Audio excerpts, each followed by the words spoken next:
नमस्कार दोस्तों, जर्नलिसिस के एक और वीडियो में आपका स्वागत है।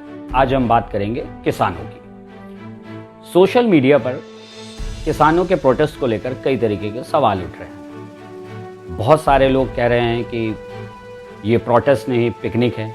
किसान वहाँ पर पिज़्ज़ा पार्टी कर रहे हैं, फुट मसाज ले रहे हैं, मशीन से रोटियाँ बन रही हैं और गीत संगीत का कार्यक्रम चल रहा है। मैं यहाँ पर एक सवाल उठाना चाहता हूँ कि क्या आपने कभी इन तस्वीरों को नहीं देखा है? आज़ादी के इतने सालों बाद भी क्या आपको भूखा किसान नहीं दिखा? कर्ज के फंदों पर झूलता किसान नहीं दिखा? जब किसान अपने खेतों में नंगे पैर काम करते हैं तब उनकी बात क्यों नहीं होती? किसानों ने मुंह में चूहा दबाकर भी दिल्ली के दरबार में प्रदर्शन किया है, लेकिन क्या हुआ? दोस्तों, देश में किसानों की हालत बहुत बुरी है। पंजाब के किसान की स्थिति तो तब भी ठीक है। नाबार्ड के सर्वे 2016-17 के मुताबिक पंजाब के किसान जो हैं वो सबसे ज़्यादा समृद्ध हैं।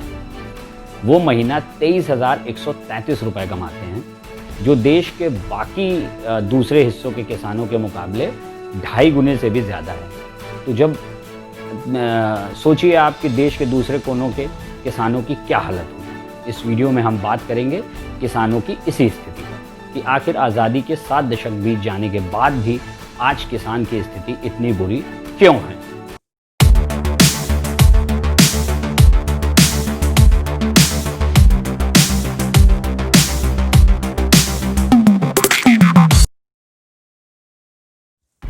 तो सबसे पहले बात करते हैं आखिर देश में किसान कितने हैं।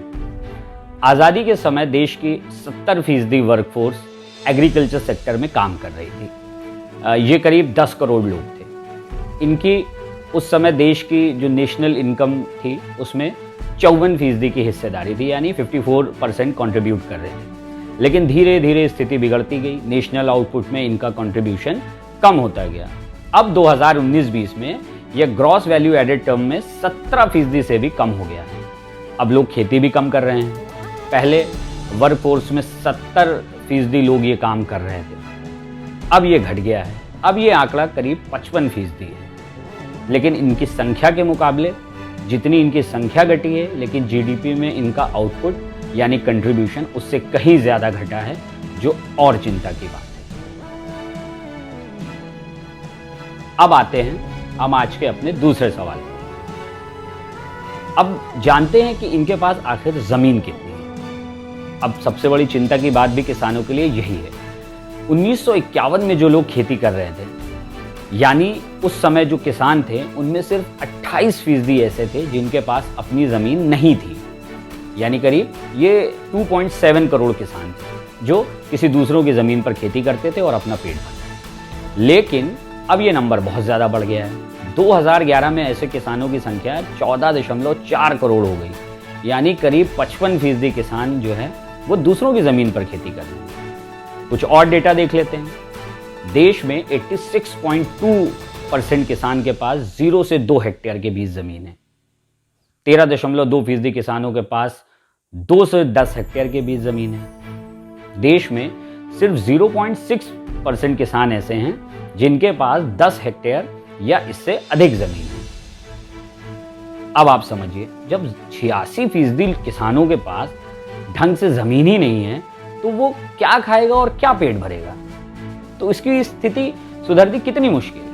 यहाँ एक डेटा और जान लीजिए जो बहुत इंपॉर्टेंट है। नीति आयोग के सदस्य हैं प्रोफेसर रमेश चंद।